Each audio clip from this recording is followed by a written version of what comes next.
بسم الله الرحمن الرحيم. بصفتي عسكري تونسي نحب نوصل رسالة لأهل داعش.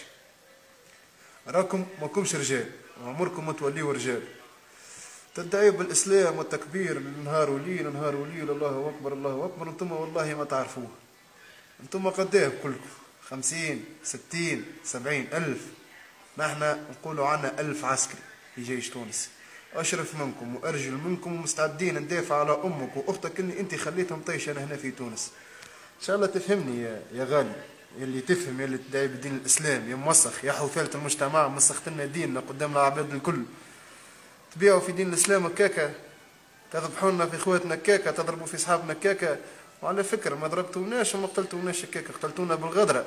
كنت نحب نجبدوا الأرشيف نتاع حرب العراق وحرب أمريكا ميسالش. قداش من عسكري امريكي مات بالغدرة، حاجة عادية ما تفتخروش بها هذيك. الحمد لله يا رب، الحمد لله. حتى اللي ماتوا شهداء يدافعوا على جال بلادهم، لا ضربوا على الفلوس لا ضربوا على حتى حاجة.